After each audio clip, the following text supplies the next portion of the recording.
It is a new era here at MLWRadio.com. As you could hear, we got a fancy new intro as well. This is me, your host Strigger, alongside with the sky blue, hot-blooded Southern boy himself, Dylan Harris. Dylan, how are you? I feel great, although I never really identified myself as a Southern boy. Although I am from Memphis, born and raised, proud, the mecca of wrestling in general in America. But I feel the winds of change swept through MLW recently. Oh, yeah. And with it, much like when Charmander evolves into Charmeleon, who evolves into Charizard, I feel like this show has really evolved. You say?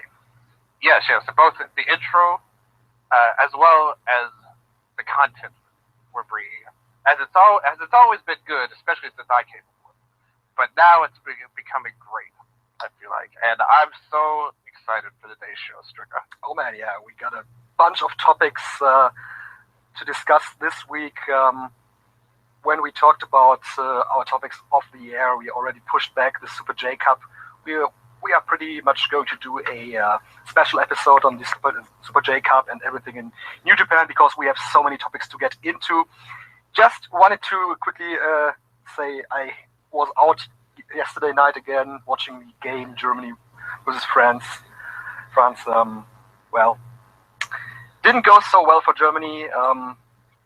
Let me just put it this way. Our chances for the final got deleted. So who would be the Senor Benjamin of Germany? That's a good question. Would it be Gutsy? It would. He's not as effective as Senor Benjamin. No, he's not. Really, this year there's really nobody sticking out. It could have been Mario Gomez, of course, but he was injured. So, yeah, good luck to France. I hope they win it all now, and let's just get into our topics. This morning, actually, when I woke up, I felt the urge to watch the latest All Japan show. I haven't watched it all, but I watched the two main events. Match for the All Japan World Tag Team title, the Big Guns, Zeus and the Bodyguard, defending against Daisuke Sekimoto and Yuji Okabayashi. And also the Triple Crown match, Kento Miyahara versus Kengo Mashimo. What did you think of those two matches? I thought the tag match was definitely full-blown horse battle. Yeah. With the Big Guns delivering what you would think that they would deliver. Bodyguard kind of the weak link. I thought this was still really good. The other three were strong, and I really think Zeus in particular has really stepped his game up this year in 2016. And Strong BJ, I was so happy with the result here. Strong BJ getting the tag titles, because that means we get to see more of them in All Japan. We love them in the Big Japan, and we love them in All Japan. And I was very happy with that match and how it came across. What did you think of that match? Definitely a great horse battle, as you said, and especially Yuji Okabayashi. He's now a tag team champion both in All Japan and Wrestle One. He's also the Big Japan Strong World Heavyweight Champion. It's really the year of Okabayashi right now. He's basically Superman. Yeah, pretty much. Daisuke Sekimoto did an extraordinary job to put him over as his, pretty much his student, and it's just amazing to see those two together and putting out their German suplexes in this match. There was this one triple German they did, and in the end, I watched the finish. I watched it. I think three or four times. Bodyguard was on the mat down. Daisuke Sekimoto just picked him up to this monster deadlift German suplex, and the announcer was going totally crazy on this. This was a finish like you've seen it from Japan. The announcer just going all in and just screaming from the top of his lung, and it's just added so much to the match. Who couldn't enjoy this style of match? I don't know. With these, I just, and on that finish in particular, it looked to me like Bodyguard didn't want to take it. Like as he was going up, you could kind of see his mind. Yeah, he was like, grabbing for the ropes. Yeah, he's like, oh no, and then the second one was like, oh yes, and that was just awesome. I also want to mention before I talk about the main event, there's also another match on this card I recommend for you. Yohei Nakajima and Kazuhiro Tamura for the TV title was a really strong match. So everyone watch that, and maybe we'll talk about that some other time. I saw the first match that the two had on the show in early June. It was also pretty good. Yeah, and Yohei is awesome. Tamura is really good too, representing Heat Up. And as far as the Triple Crown match goes, honestly, I can't. It's hard for me to really put into words what I feel about this match. To me, when I first watching it, my thought is that it was my match of the year. I think that I don't know how many people think. I think it's definitely in the conversation though, because I thought this was a spectacular match. Even better than their 30-minute draw in the Champions Carnival. Here, to me, there was so much great work with his style, and he has a unique style. Not only as this bruiser, as we can see, but he can also be a technician. He can also bring out submission. Oh, he had so many awesome transitions to his arm locks in this match. Just fantastic work from both. Oh, and Miyahara, like, to me, I said episodes ago, but to me, he had to be the MVP of a singular promotion, not necessarily as a wrestler. But to me, as a wrestler, his resume keeps growing and growing here. I loved his performance here. He's so emotional in his performances, and every one of his matches has such drama to it. His match with Sekimoto as well. And he has a way of doing this, because if you just look at his moves on their own, you can see that he kind of uses that blackout knee. He relies on a lot. But the way he does it is you never know when it's coming. No. And that's what makes it so great about it. Like, I always had this problem when we saw Shinsuke Nakamura at his Bomaye, that he would just use that knee over and over again. But somehow or other, Miyahara, when he does it, he just has that surprise factor. Right. I've never seen for such a devastating move like that. And as I said, to me, what makes him stand out is just the drama after this match. He comes across like a true champion, like a true ace of a company. He pretty much has to win something in this year's Tokyo Sports Awards. Maybe the MVP, maybe the Outstanding Performance medal that Yuji Kobayashi got last year, but something has to be in play for Miyahara. I loved Mashimo too in this match. As I said, I think he's fine just now. He's been good for a long time in K Dojo. Oh yeah, he was a great heel in this match. Just at the beginning of the match, when they went to the outside and he took a chair, and Kyohei Wada had to take the chair away, and his whole crew from Michinoku from K Dojo came along and distracted the ref. And you could see Mashimo just smiling with this evil smile behind Wada's back, and just putting the chair on Miyahara's arm. It was great moment. Mashimo's awesome too, and I really hope he sticks around in All Japan Figure, because he's really proven his worth both in the Champion Carnival and this match. Where would you rank this match? Because Miyahara's had a lot of great matches this year, specifically Triple Crown defense. I don't know if I would put it the Champion Carnival match, but it's certainly up there. It was a fantastic contest. Just two guys with essentially the same story they had in the first match, but with the champion being smarter and being able to survive all these arm attacks, and that made it great. Yeah, and I love that 30-minute draw too. I think a lot of people liked it less because of the draw, but to me that didn't take anything away from it. So when I say this match was better than that, they're both really great, and everyone should watch them. I just think these two are just so great. I love this company right now, All Japan. They've got a great ace. They've got a great undercard. Everything they're doing, I really love.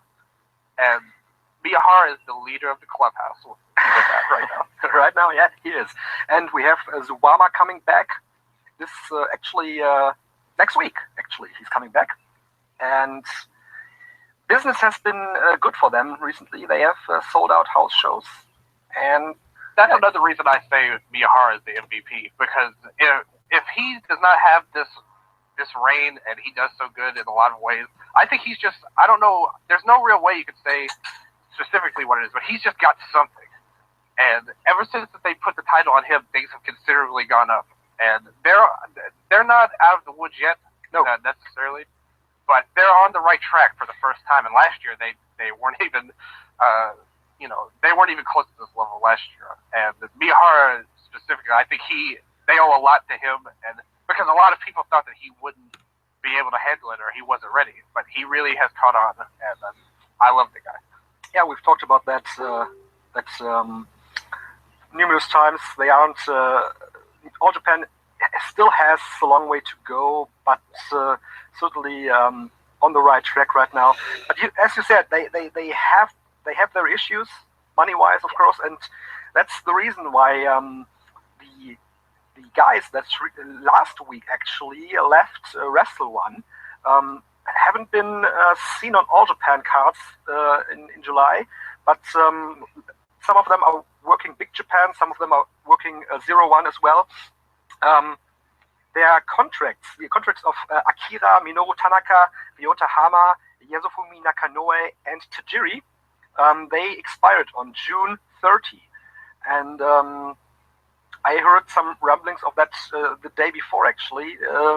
There was another name in the play for maybe leaving the company, which was Ikemen, Jiro Kuroshio.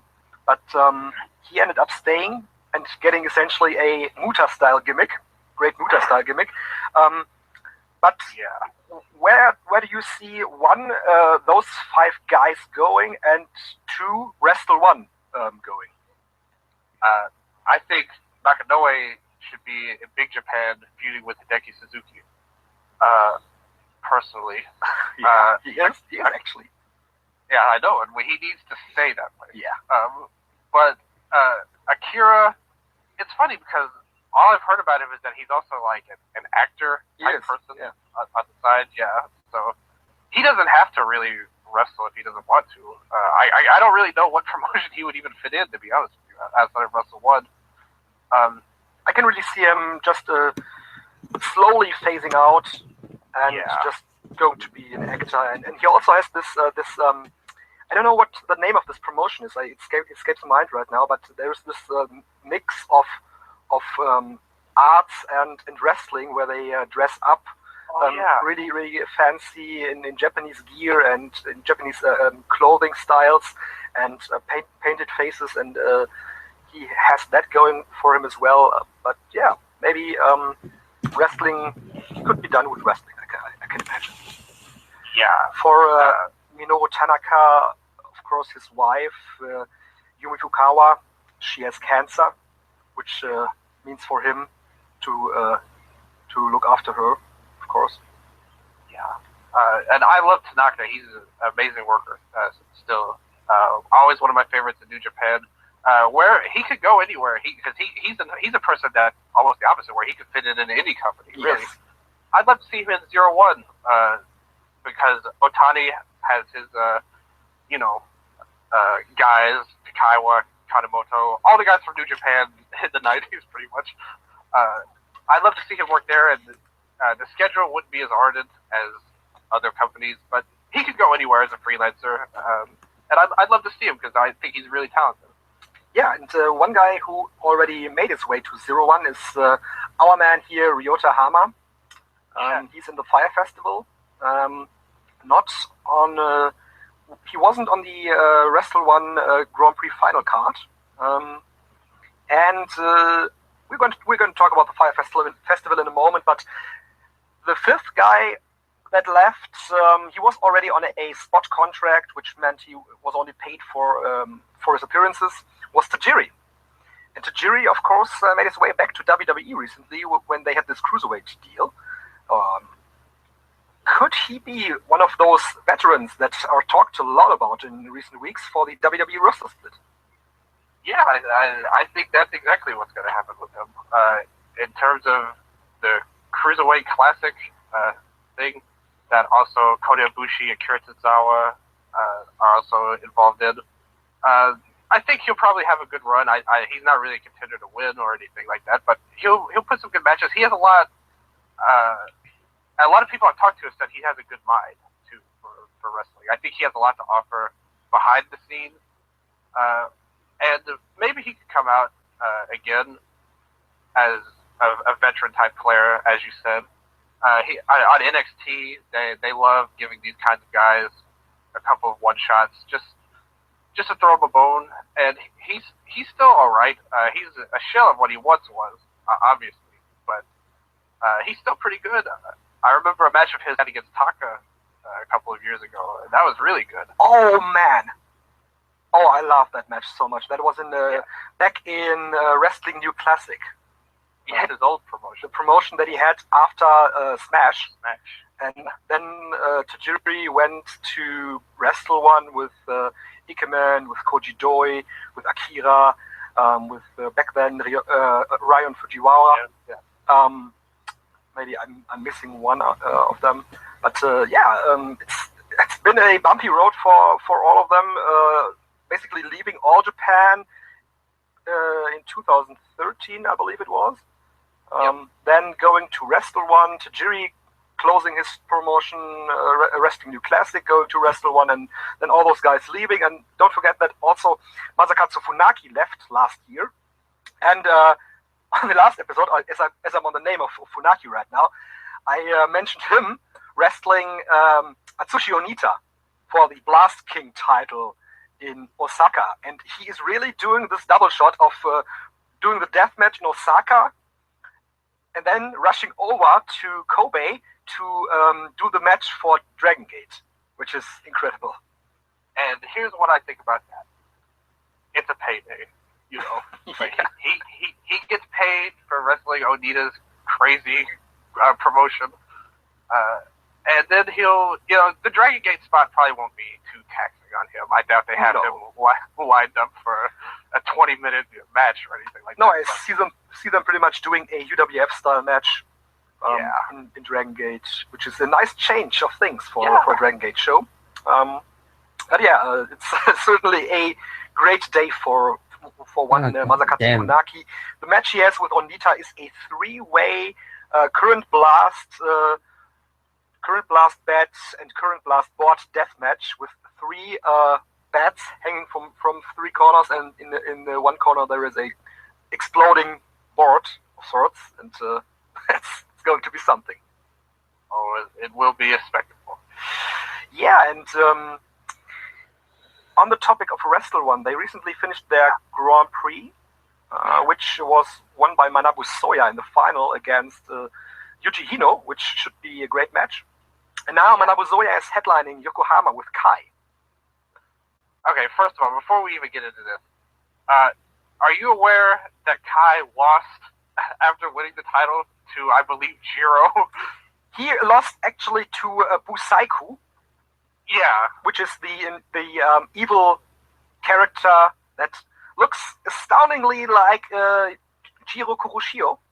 Oh, right. I'm sorry. Which is Ikemen, of course, means good-looking guy, while Busaiku in Japanese means ugly guy, which is fantastic. But I saw he lost. Yeah. I felt it kind of loose. Like, what? I said I don't care what he's called. Why did Kai lose to him? Like, as champion? Well, I don't know. Maybe This is insane. Just flip the coin? I don't know. That's the only logical explanation. Kai is the biggest geek in wrestling through no fault of his own. And I hate him. But I love it at the same time because he's the champion. He's made a bit show. And 5,000 seat theater. Right.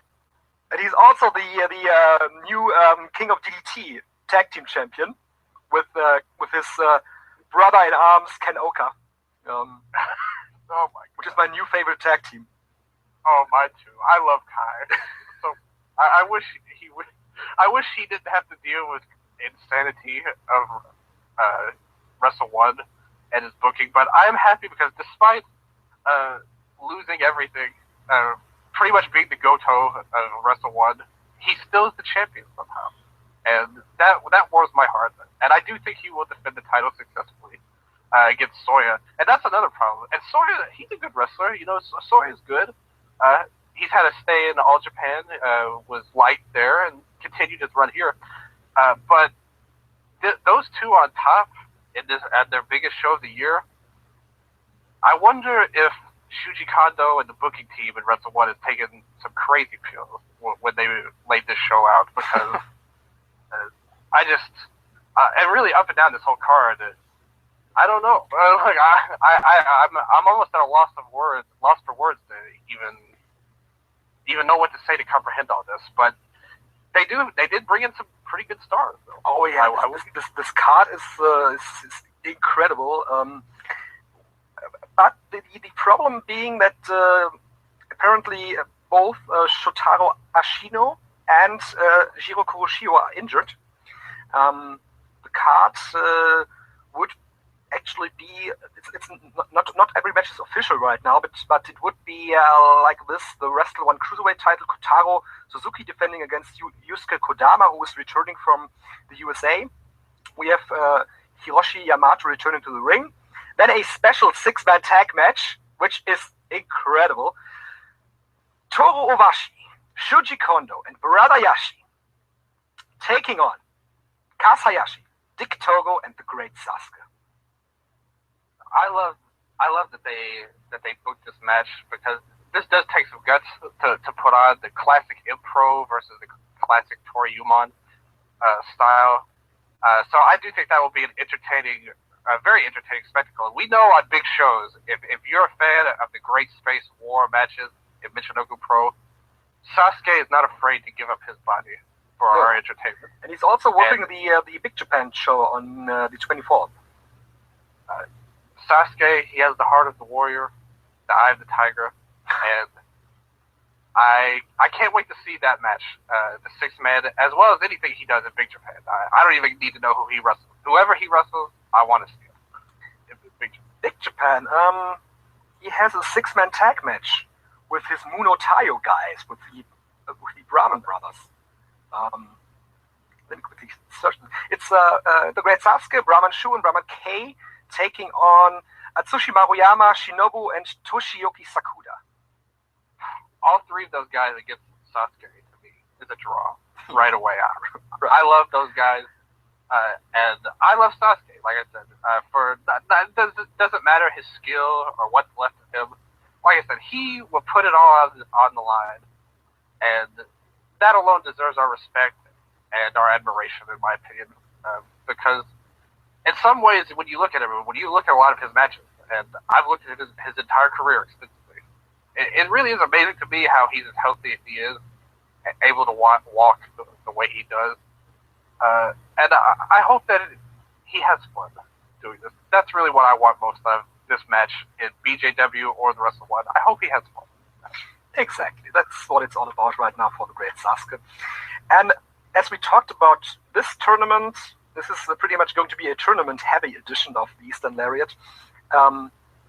As there is also a tournament coming up in 01, which is the Fire Festival, the 16th Midsummer Celebration Fire Festival 2016, which has some incredible matches coming up.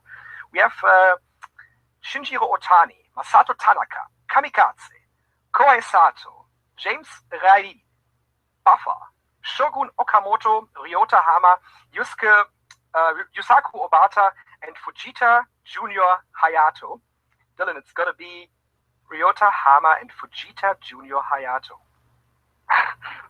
Just, do you need to say anything else about this tournament? No. That match right there. Actually, I have to say something, but first go on with your analysis.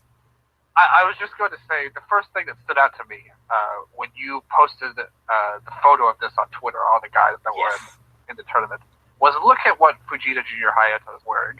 Look at that man's style. How could you not be pulling for him to win this tournament? Also, the fact that he's a freaking incredible pro wrestler. And I can't wait to see any of his matches, because 01, unfortunately, they don't make tape a whole lot. No. That company, sadly. And I really like them when they do. They have a lot of interesting things going on. And this is definitely interesting. But we will get a few shows. And I think Fujita Hayato will I would love to see him get a big push here, a big win, because everyone always clamors. Anyone who knows him from Impro wants him to say, let's get out more. Let's wrestle in different places in the Tokyo area that makes tape more, because Impro makes tape even less than 01. Yeah. But everyone knows that he's awesome. I'm really looking forward to see what Obata does in this tournament. I think he's pretty underrated. Buffa has gotten a lot of talk and a lot of praise, just being like, who is this guy? Right. And he's actually pretty good. A lot of people have been asking, who's this Buffa guy? He made his way into the business around, I think, 2002. That's around that time. Wasn't he in New York? In the New York area, right? And he was actually a part of the tag team All Money Is Legal. He was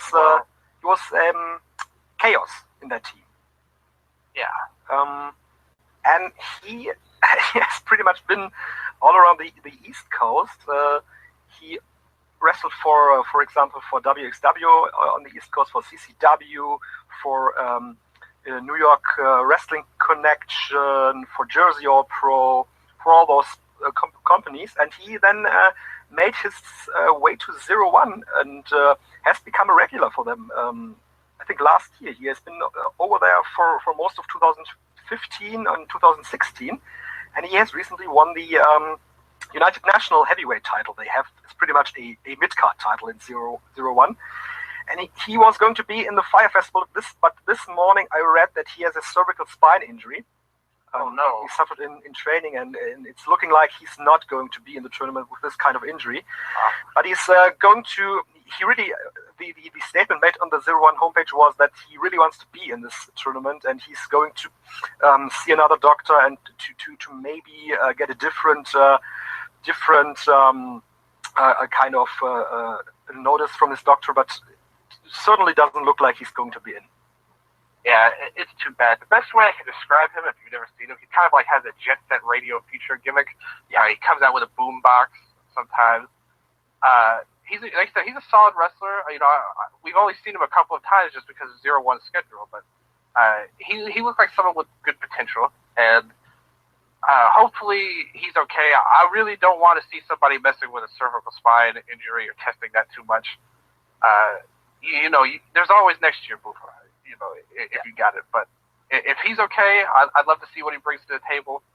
A lot of good guys in this tournament. Sato, obviously, he brings the pain.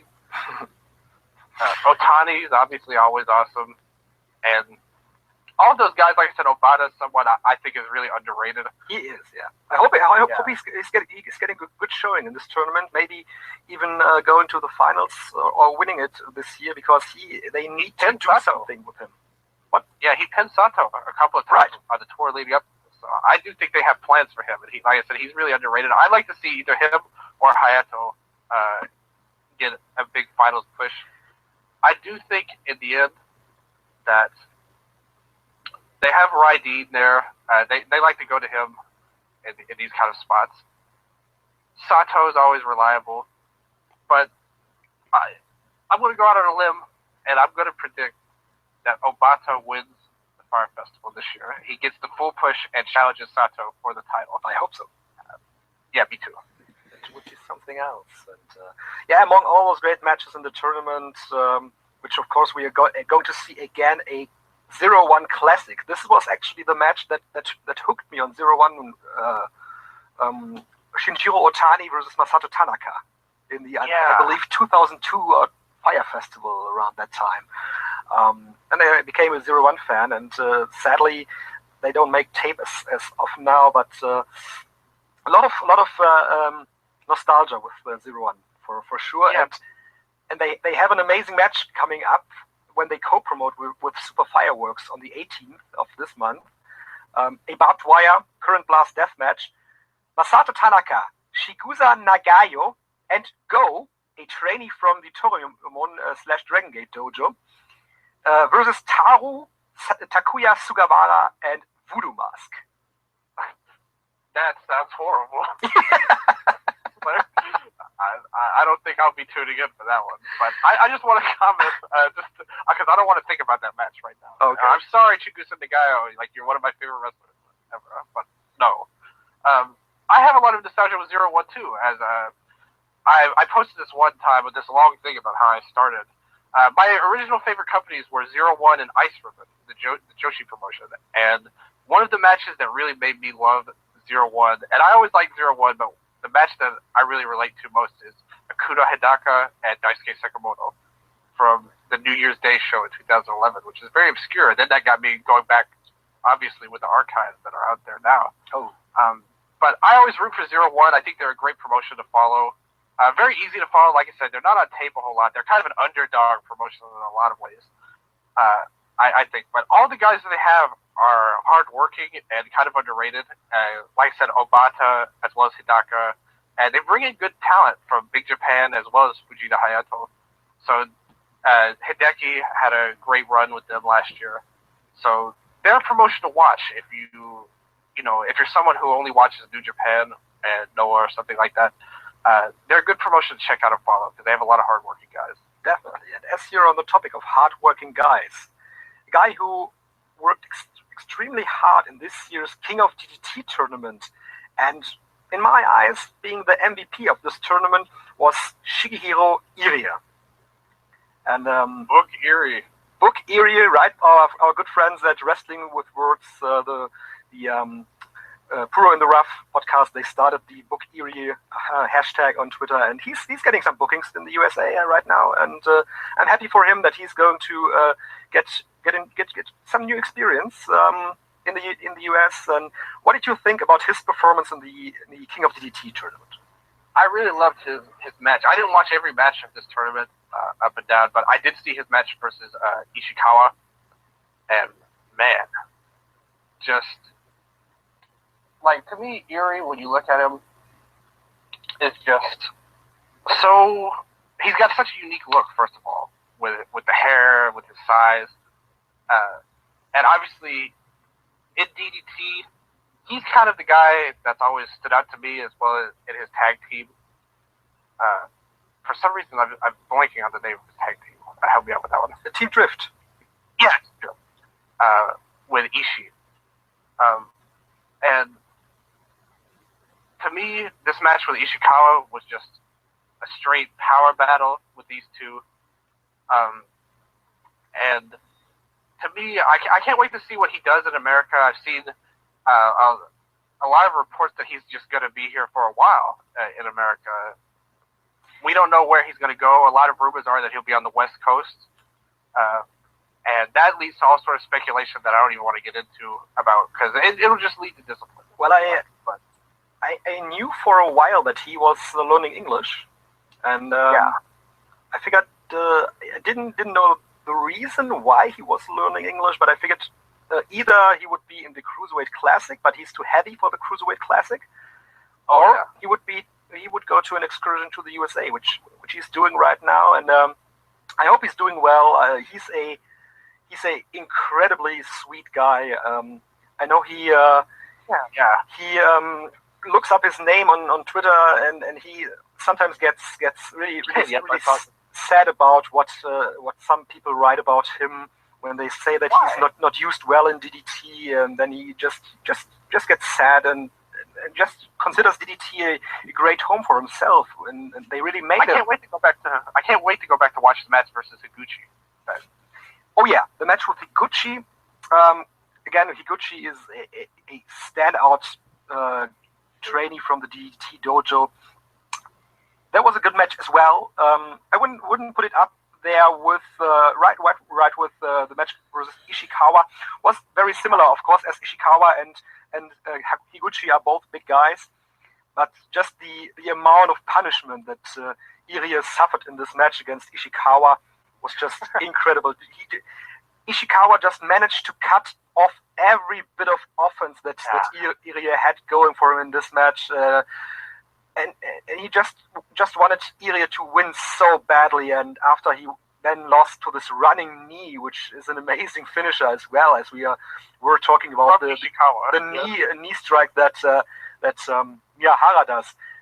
It's not as flashy with Ishikawa, but is certainly a devastating move with his pure size that he has. And that's like an entire moveset. Yeah, he's throwing guys around with power bombs and hitting them with knees. Yeah. I was really impressed. I loved the booking too.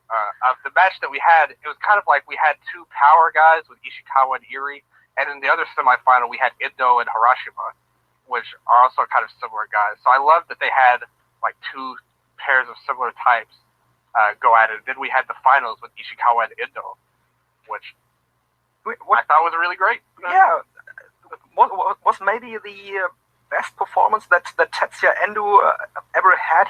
He once had a great match with Keisuke Ishii as well, in Shinjuku Face, I believe that was.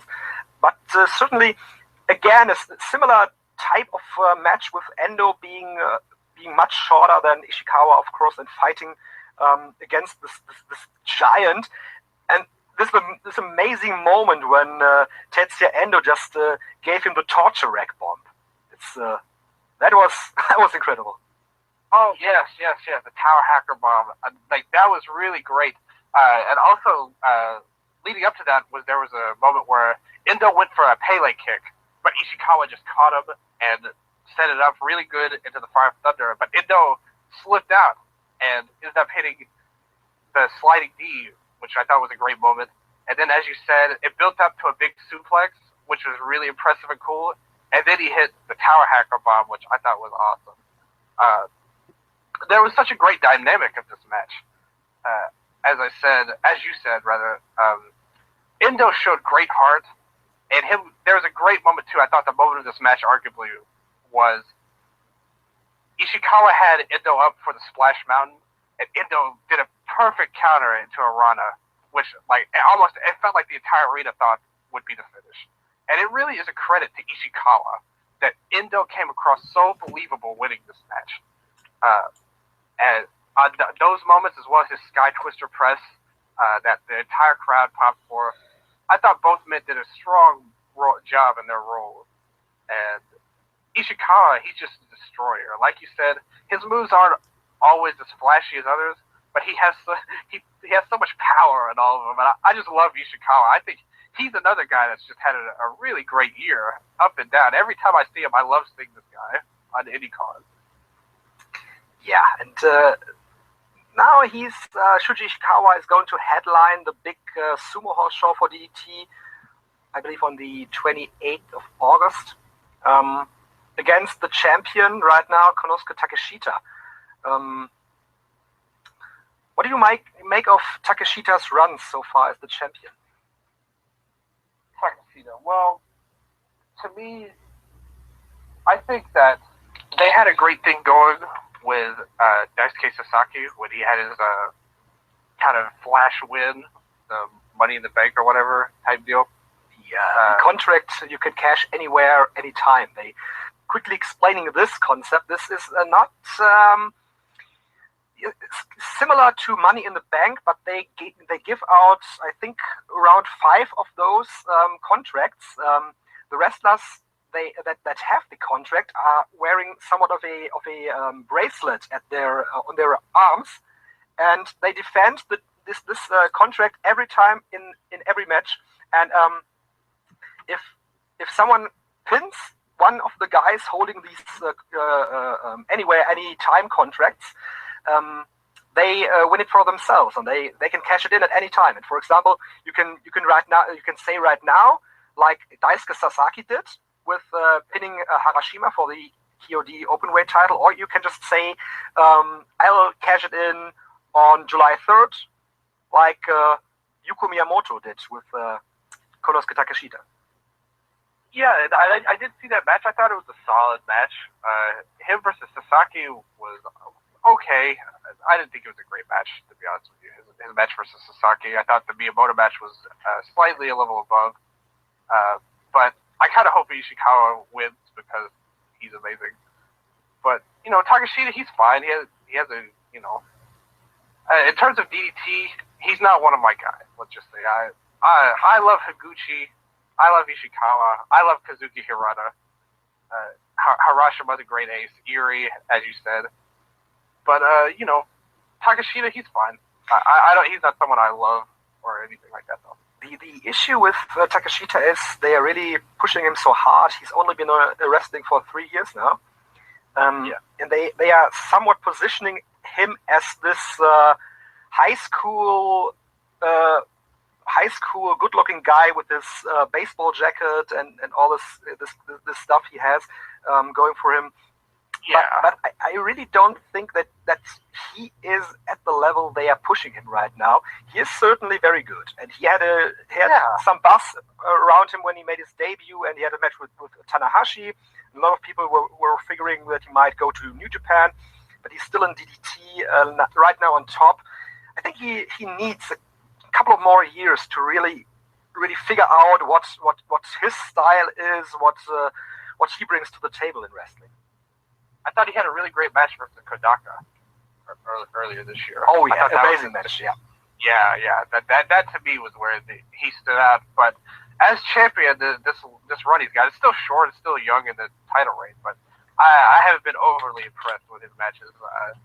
But like I said, you can understand what they saw in him and why they pushed him. But I kind of agree with you. I kind of see exactly what you're saying. In contrast to someone like Higuchi, who's been around even shorter, but he's just a natural. He just gets it. You can see it that he has it right now. Takeshita's still got some growing to do, and we'll see. Like I said, I don't want to completely be down on him, but this title reign hasn't been that great to me. It's going to be interesting to see how he does with Ishikawa on top for the Super Bowl show. Of course, the draw itself is the promotion, and DDT is drawing very good. But with Takeshita on top, I don't know how well they do. We'll see. I think it'll be a test of Ishikawa as well. Normally they've had Harashima and Kota Ibushi, in years past, and guys like that. This year is going to be really interesting to see these two. But I'm confident that Ishikawa will bring the best out of him. And by bring the best out of him, I mean obliterate him. And it will be fun for all of us to watch. Those are my expectations for that match. DDT is such a strange promotion, of course. I don't think they had such a great run this year. But they always managed to bring up new guys and to build up new guys like, for example, we talked about Tetsuya Endo, Shigehiro Irie, for that matter, of course, Konosuke Takeshita, and all those guys. They are nobody in DDT is like the other. You can pretty much say that. That's a great point. They are so diverse in their presentation of guys, which has brought them a really giant fan base. And for example, they did this 3-count deal with Makoto Oishi, Mao, and Shuma Katsumata, positioning Mao and Katsumata with a guy who has been around for some years now, Makoto Oishi. And also always these kind of deals with bringing up new guys, or now the new tag team of Keisuke Ishii and Koki Iwasaki. Ishii has been around for some time now, for some years, and Koki Iwasaki is a new guy climbing the ranks, and he's positioned with an experienced guy, and so they are slowly evolving more and more guys to be in top positions. Yeah, like you said, I really love that point. I hadn't even thought about that deeply until you said it, but just looking at their roster up and down, you're totally right that they're one of the best companies at differentiating their guys. Every single person stands out in their own way. As we said earlier, like Harashima's been kind of their ace for a while now. Takeshita seems to be like who they have in mind as his successor in a lot of ways. You wouldn't know it looking at Harashima, but he's actually pretty old. He's in his 40s now. But as we've seen with Higuchi, I think he's a great prospect, as we talked about many times. I really like Kazuki Hirata and his comedy, his Magnum Tokyo gimmick. Ishii, as you said, he teamed with Yuri for a long time. and now he's got this new tag team. I think it's a great way. I think that's a great use of someone like him, who they don't have pegged as a top type guy, and who's been in a long time tag team.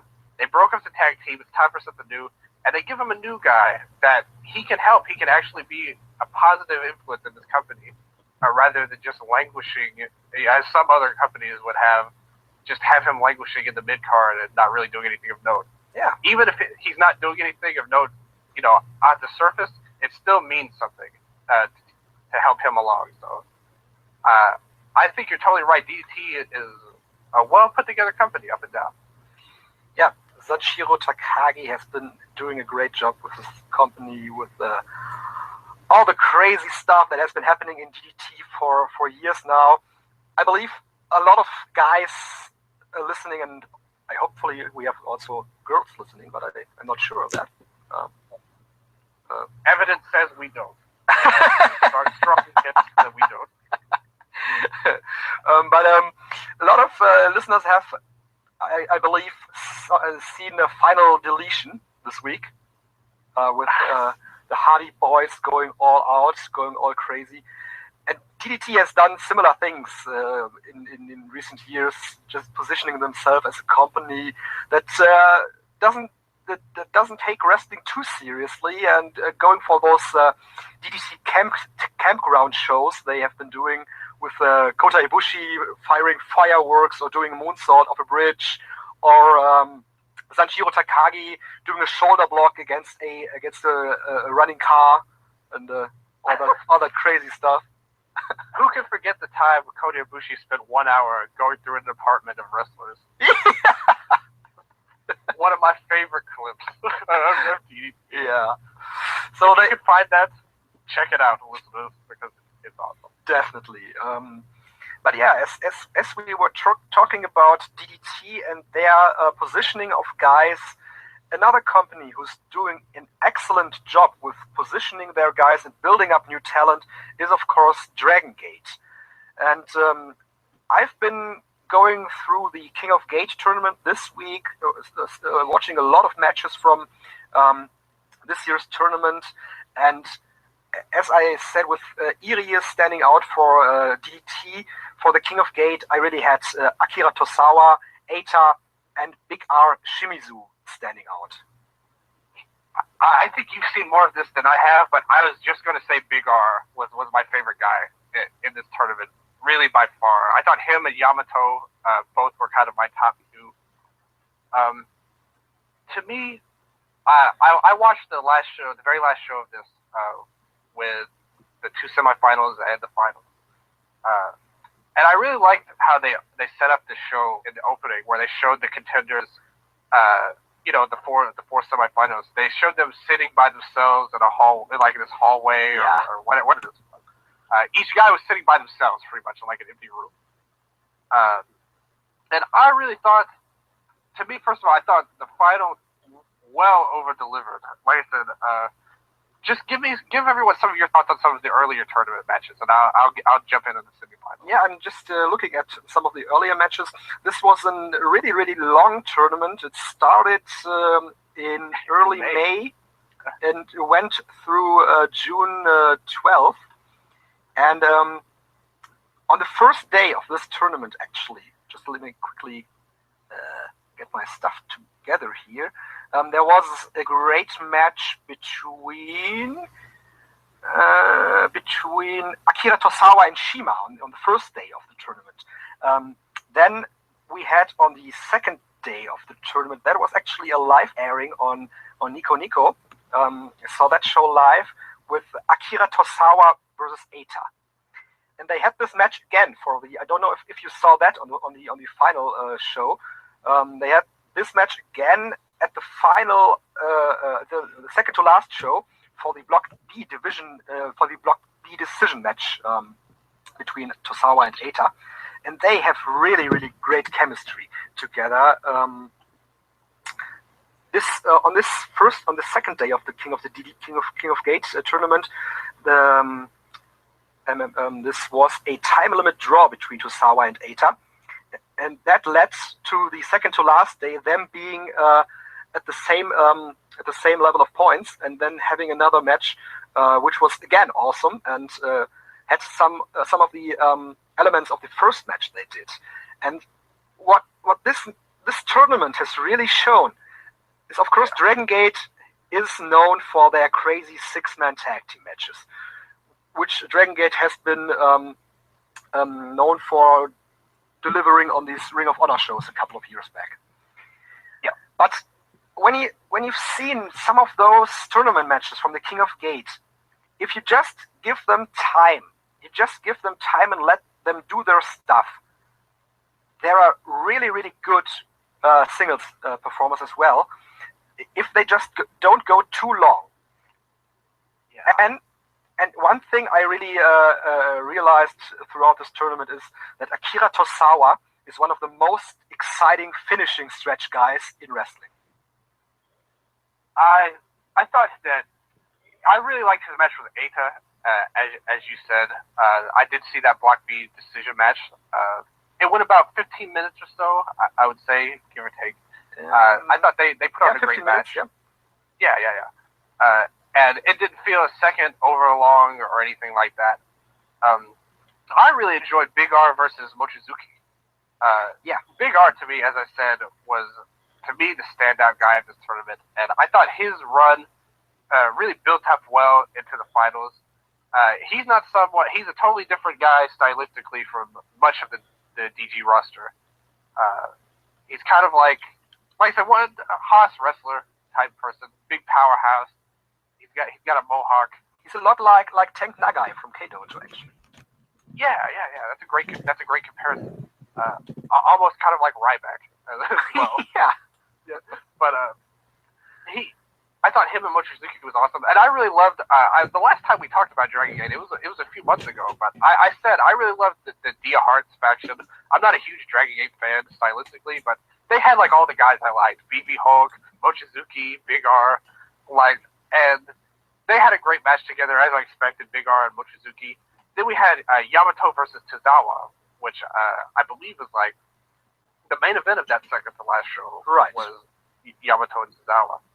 And I thought that this match, I actually, by the end, I don't know what it was really, because I agree, like, when Tozawa turned up at his comeback, he brought so much energy, and the crowd really came alive when he did. And for much of this match, I thought Tozawa did a great job selling the leg, because a big part of that match was Yamato working on the leg.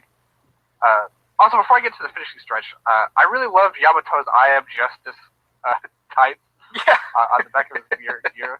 I think that's a great thing. And there was a point in this match where Tozawa was selling, and Yamato was just kind of standing there looking at the crowd, and I thought, man, you really look just like the lead singer of One OK Rock, Yamato.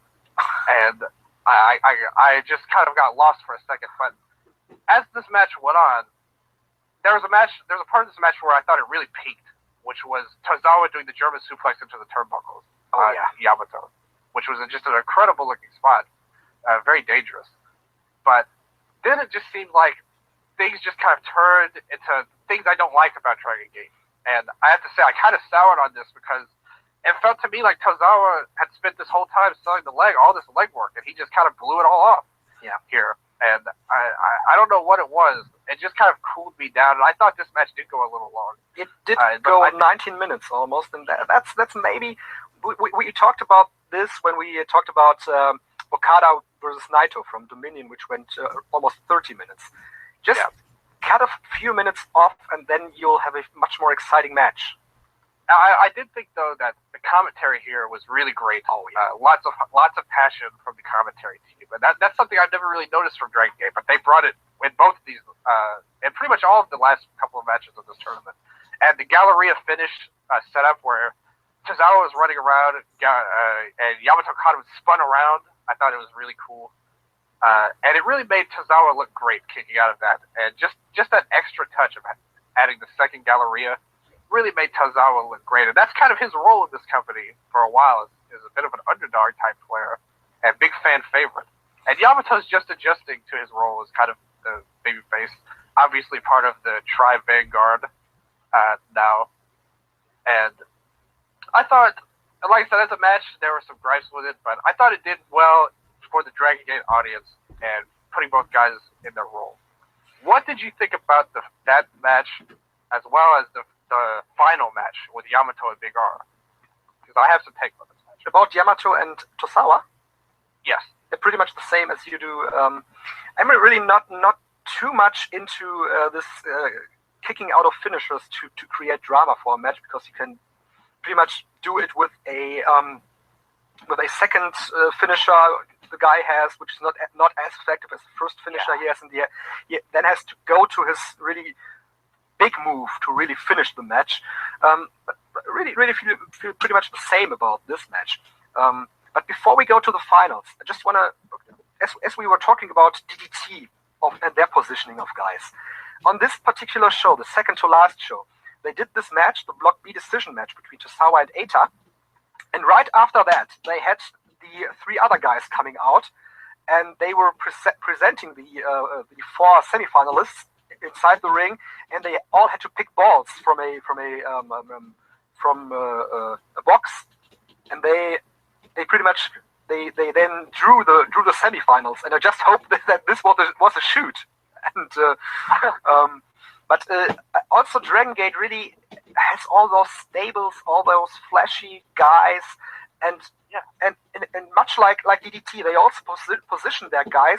They're much experienced guys with the younger guys to really elevate them to another level, which they have done with guys like T-Hawk when he joined Monster Express, or which they are right now doing with KZ and Yosuke Santa Maria in Tribe Vanguard, as you just talked about them.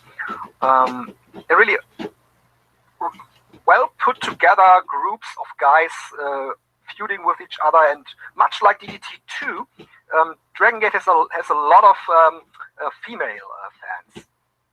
Oh yeah, that's another thing I wanted to mention too. On the opening video, when they had everyone sitting alone or whatever. After that, they had a great opening video which sets up all the factions. Of Dragon Gate. It kind of introduces them all. And like you said, each guy has their own personality, such as in Berserk. Shingo is different to Doi, and they're both different to Kotoka. And Monster Express has their guys. Yoshino and T-Hawk are two totally different guys, but they just kind of work together too. They do a good job of finding guys, even when they break up the factions, things like that. They just have a great way of putting guys together that seem like they belong. Much like Over Generation. Dragon Kid was a great fit at Dia Hearts, but he's also great at Over Generation. A great fit with Shima. Yeah. And Pete Casa, who's got a lot of rave reviews as the foreigner in Dragon Gate. But I just want to get into this final match here at the King Gate. Just one more thing. On this particular show, there was one of the most funny moments, one of the funniest moments in wrestling this year, when Don Fuji and El Lindaman tagged and beat Gamma and Punch Tominaga. Then El Lindaman took the mic, and Don Fuji wanted to shake his hand, but Lindaman just left, and Fuji was standing there, almost frozen in the middle of the ring, when the next set of music hits.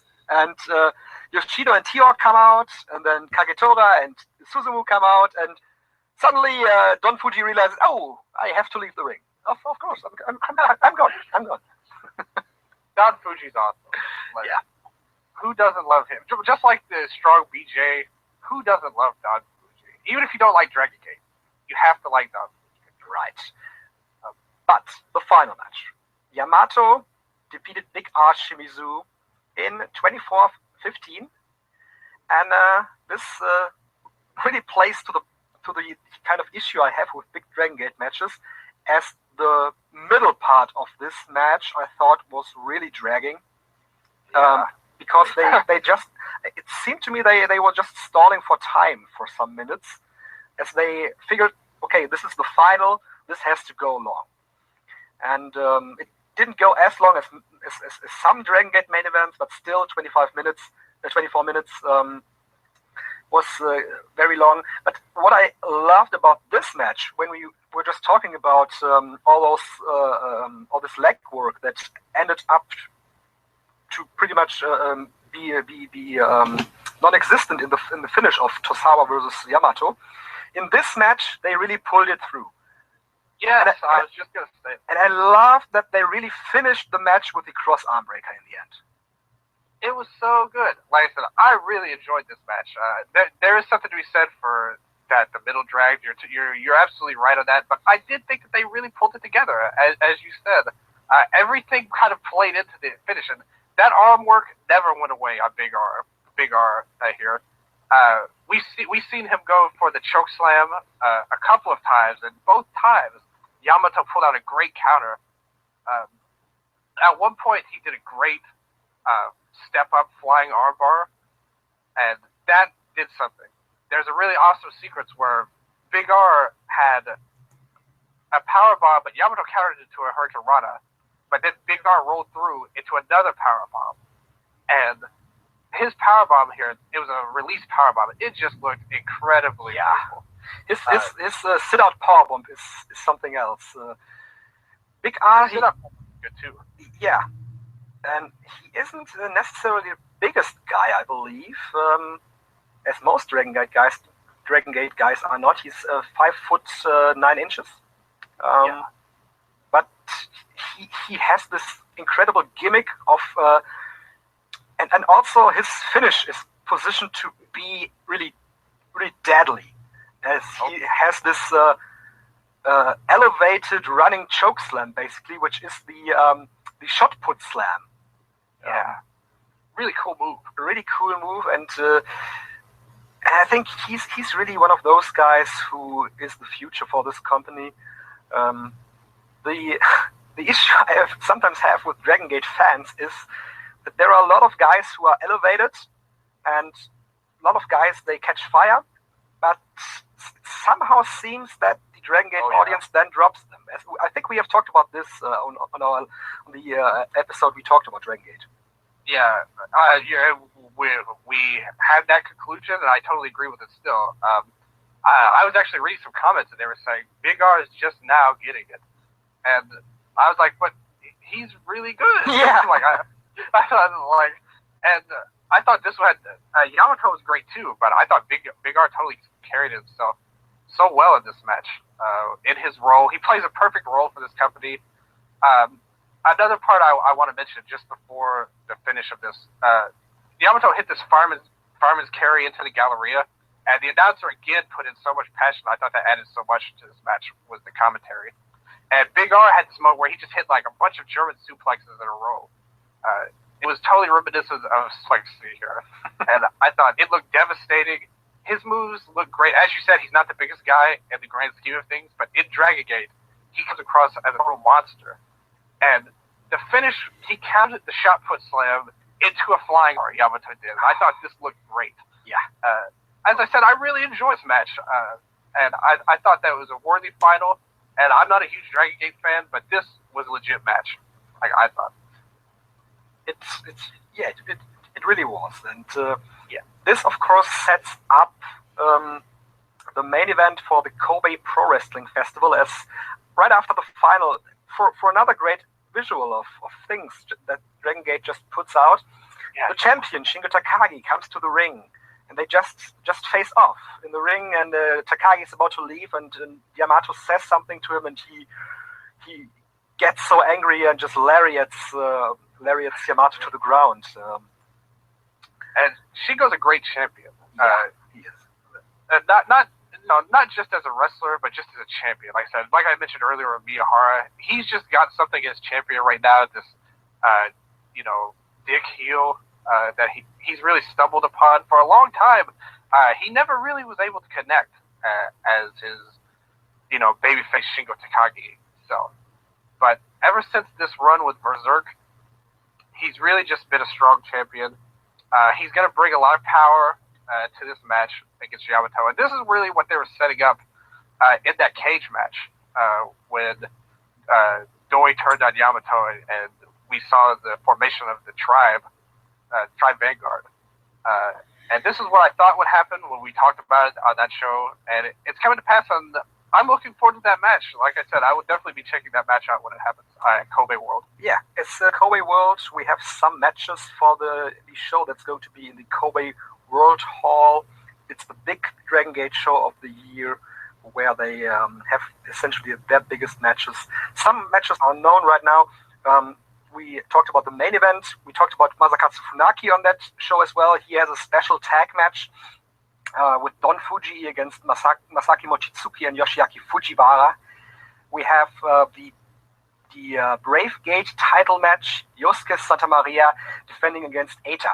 And Yosuke Santa Maria, he or she, she, of course, she is another of those outstanding performers that just broke out this year. I'm not a big fan. All right. These exotico gimmicks. This is something carried over from Lucha Libre. Yeah. In a lot of ways, Maximo is sexy. NCML is kind of their version, and just these gimmicks are so wacky and over the top. It's like, it's fine, I guess. But for Dragon Gate, they're another promotion that has their kind of goofier moments sometimes. And they also have as you mentioned earlier, they have a lot of female fans, and this kind of gimmick goes over well with them. So Yosuke, I'm sure the match will be fine. Like I said, I'm just not a big fan of hers. She had a great moment with Linda Man on the show they had yesterday, where Linda Man beat Mondai Ryu very quickly and then got attacked by Berserk, and Yosuke came to Linda Man's help, and then they embraced and hugged, and just a very, very a beautiful moment. But going on with this card, we have the usual Open the Triangle Gate Championship 3-way 6-man tag match with Masato Yoshino, Akira Tosawa, and T-Hawk defending against Shima, Dragon Kid, and Peter Kasai, as you just mentioned, him being in Dragon Gate for some weeks now. And also the third team, BB Hulk, KZ, and Flamita. He's back in Dragon Gate. Yeah, that sounds like a really fun match. All 9 of those men bring different things to the table. Like I said, Picasso has got a lot of rave reviews. Flamita, very well liked and respected both in Lucha Libre and among Dragon Gate faithful. It's good to see him back. He had a rough year. Yeah, I was just gonna say I'm so happy for him that he's back in the company that really put him on the map on a worldwide scale after this mess he has been going through. Yeah, he won't have to worry about anyone coming at him with guns or anything like that, or taping his mask off, or being left out in an office for 9 hours. He won't have to deal with these things anymore in Dragon Gate. So that is what I'm happy with him, and he's a very talented wrestler, flyer, as well as Picasso. Over Generation always has fun stuff, always over with it, as the name says, over with the crowd. I'm a huge fan of BB Hulk of the Dragon Gate roster, and I think that'll be a really fun match. Yeah, and quickly back to Flamita, you can listen back to all the stories that Conan, shout out to Conan right here, that Conan told about Flamita. As I said, I'm really, really happy for him that he's back here. And the final match that is set for this show is the Open the Twin Gate Unified Tag Team title match. Jimmy Suzumu and Jimmy Kagetora, the defending champions, going against Naruki Doi and Brother Yashi. Susumu is another person that I've been a fan of in Dragon Gate, even when I've been at my grudgiest with the style. Susumu to me always stands out as someone really talented. This tag match, the interactions with him and Doi, I think will be really awesome. I'm not too high on Brother Yashi, to be perfectly honest with you. He seems to be a great promo. I don't speak Japanese, but he's always so fired up in his promos. Charismatic guy, but I don't think he's on the same level as in terms of being a worker as someone like Doi or Susumu or a lot of other guys. But he certainly made a great comeback as of late. He was in Wrestle 1 as of late, 2 challenging for the tag titles, now Dragon Gate challenging for the tag titles. And that is a good point, because he was nowhere for a while. And it is good to see someone like that make a comeback. I'm not against his involvement or anything like that, but I really want to see Susumu and Doi of these 4 go at it. But I think it'll be a good match, this Twin Gate match. Should be a good show as well. This one is going head to head with Big Japan show, as we mentioned on our last show. You can certainly pick what you like from this show, and but it's a great day for Japanese wrestling, as we talked about. And I do want to say one more thing about the King of Gate, especially those last semifinal matches in the finals. They were worked very traditionally, not necessarily the style of Dragon Gate. Right. I thought a lot of that. They brought a very traditional junior style. Some good work done. Nothing that'll make anyone go crazy over. I don't think. I just thought they did some real good stuff in there. Outside of that, the ending of that Yamato match, I didn't like. But I thought the other matches and most of that match were very well worked, very traditionally worked. So it made me happy to see that they seem to be moving it into that more of a style, at least in big matches. Yeah, and one guy really representing this junior style you just described is Eita. Eita has this El Numero Uno finish, this armbar finish. He has great transitions to this move, and he's going to be on a bigger scale as well, as he's representing Dragon Gate in the Super J Cup, and we will definitely talk about that Super J Cup on another show we will be doing, as the Super J Cup is on the first round is on July 20th, and sometime around the week before that, we will probably go to talk about the Super J Cup that's coming up, which has a lot of great matches. And exciting times for wrestling coming up in July and August. A lot of content, a shitload of content coming up. Oh yes. But I think we went through all of the topics that we wanted to talk about. Or is there anything else you wanted to mention? I do. And this is something completely out of left field compared to everything we talked about. But it's something I really want to say here. It's actually something pretty serious. And very only mildly interacted with ProRes. Very minor. To fans of Lucha Libre and CMLL, I want to talk about a wrestler named Thunder. Recently, he succumbed to stomach cancer. He was only 34 years old. He wrestled in Okinawa Pro very briefly as Taipan. Yeah, I was totally stunned that he was this guy that was in Okinawa Pro. I know. Everyone thought that he was this other Australian guy in 01. Real Hero showed me a video one time and said, "Did you know he was in 01?" And we didn't know. It was actually someone totally different. He was in Okinawa Pro, Taipan. But the point is, he succumbed to cancer in the stomach. It was a very sad situation. And just the thing about him that I wanted to talk about briefly here is it's something that I think every fan, regardless of style, whatever you watch, should know. Because Thunder, he was not a good wrestler. There's no way really to understand. But the prevailing thought after his passing, and it was so sad, especially because it happened so fast. Like, the guy was healthy just a couple of months ago. We saw him wrestling just a couple of months ago. But the prevailing thought that I saw was a lot of people feeling guilty because they were really hard on him. And maybe they did cross some lines. I don't know. I don't follow everyone's Twitter. But, I think it's important to note that even bad wrestlers, and I'm guilty of this sometimes too, of burying people. I think or whatever. Everybody feels bad about situations like these.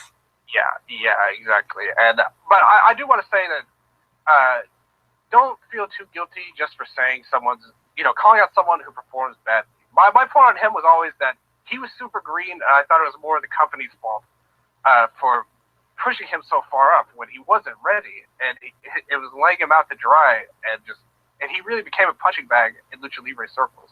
And there have been people in ProRes like this. I'm sure you can think of a ton of different guys like this. And whether it's Strongman or even someone like Inoki nowadays. A lot of people say crazy things about him, and many warranted, but. Kendo Kashin, obviously I joke around about being a fan of his a lot. But just remember these guys are people, but, also I would urge people not to feel too guilty just for saying someone's that you're not a fan of someone, and I hope anyone who felt that way isn't too hard on themselves, because nobody wanted this. Nobody wanted to see someone, a good guy like Thunder. Nobody wanted to see this, and everybody knows that. So just keep that in your thoughts about Thunder, as well as your thoughts on the wrestlers that we watch, because no matter what you're watching, you never know what could happen to somebody like that.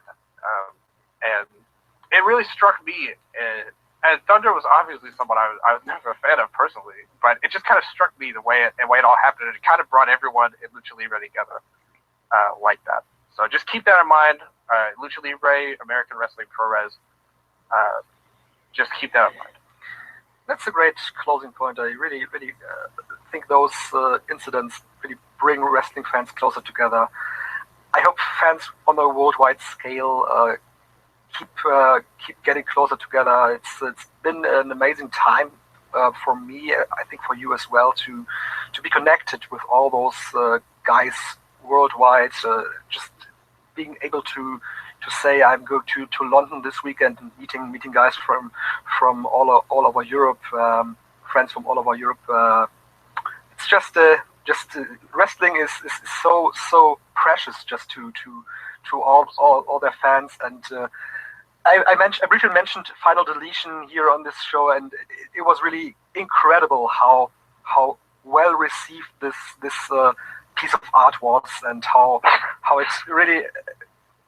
I've seen some people that didn't like what the Hardys did, but overall, I think it really did a lot for wrestling in general. I totally agree with you on that Final Deletion. And it's funny how at face value, this is just like the goofiest thing ever. Yeah. But it really did. Like, you're totally right. Everyone kind of came together for this, at this point, this struggling promotion. And on my Twitter, it blew up that night. I was watching it. Everyone I knew was watching it, going along, reciting certain phrases. It's a glorious xylophone. and it's a dilapidated boat. Oh yeah, I gotta watch it again. Yeah. As you just said, I watched it around 7 a.m. on Wednesday. I was out all day, and when I returned home around 10 p.m., people were still buzzing about Final Deletion. Oh man! They said it did over 100,000 more people than the previous week for the show. So that's great. That's great for TNA. Yeah, really. Yeah. But on that note, we're going to wrap up the show talking about many tournaments in this summer. Super J-Cup still coming up, the G1 Climax coming up. And yeah, Dylan, it's going to be really a busy time for the both of us. And what's new on Purisa Spirit? I've actually been a bit on hiatus the last week on the website, but I will like to say that I am coming back Monday with a new article, new feature, looking at Mr. G1 himself, Masahiro Chono. And besides that, we obviously have all the news, G1, Super J-Cup, all the things that we're looking forward to will be on Pro Res Spirit. And everyone check it out for results, as well as my articles, which I'm working on putting up. Slowly but surely, as I somewhat slack off sometimes with these things. But obviously, I'm in the middle of the sky blue, hot-blooded young man. I'm looking for love still. That takes away some of my time. I have to have my priorities straight, you know. But besides that, everything will be updated. The results, me, Charles, we'll do great. And I know. Follow me on Twitter at Dylan0PS. And where can they find you at Striga? Of course, on Twitter as well, at Striga, STRIGA, as well as on Purolove.com. And I have got to say, this past weekend, I've been out a lot. I struggled to catch up with all the stuff. And just on Tuesday, I found out, hey, Tenzan is in the G1. I totally missed that over the weekend, because I just wasn't online last weekend. But yeah, I've been trying to catch up with all the important stuff. Obviously, the final G1 lineups are out on different outlets, so I didn't have to put that up. I thought, and just going along with the tide right now, with pro wrestling, and also check us out at cagematch.net. We have some awesome new stuff in the database, basically every day, and yeah, Amazing website. Thank you. people always figure that I'm running the site, because a lot of people connect me with Cage Match, but actually I'm not running the site. It's a guy by the name of Philip who runs the site. Actually, I can relate to you so much on that, because everyone thinks that I run Pro Wrestling Spirit, but I don't. It's my man Charles runs that. Yeah. All right, man. Then let's wrap it up. And thank you for listening. Keep up with MLW Radio. A lot of stuff is changing around here. Things will keep changing, and I hope for the better. It's going to be some great times coming up from MLW. Great vibes. Great times, great vibes. That's a great point to wrap it up. So goodbye, and thanks for listening.